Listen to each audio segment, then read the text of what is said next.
पाया पडताना असं काय होईल कोणाला वाटलं नव्हता.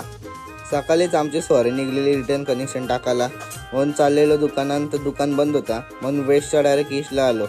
इथं बंडल घेतला ना, थोडा चिरीमिरी आयटम घेतली, मग गाडीला किक मारली ना, निघलो लोकेशनवर जायला.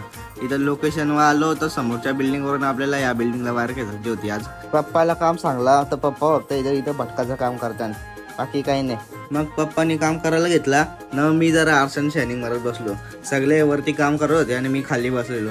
मग झाली सगळी वायर फिरवून, मग इथं बसलेले सगळे वायर बीर नीट करत जरा खोलीत बिलीत.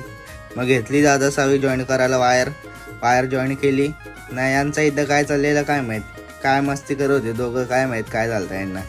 मग झालं आमचं कनेक्शन टाकून चाललेलो घरी. मग घरी आलो बघतो इथं भाऊ भिजलाय, मामाची कार्टे आल्यान. त्यांना दिदी ओवलीच होती तर त्यावरून मला बी ओवलला तर इथं मला सांगला पाया पडायला. वाकाची इच्छा नव्हती, कमर दुखत होती म्हणून. मग दिदीला बोललो तुझे पाय दे, पाय उचलले आणि डायरेक्ट डोक्याला लावले. असं काय करेन ते कोणाला घरात वाटलंच नव्हता. मग आलो जरा बाहेर, जरा सामान घ्यायचं होतं म्हणून रिलायन्सला आलो.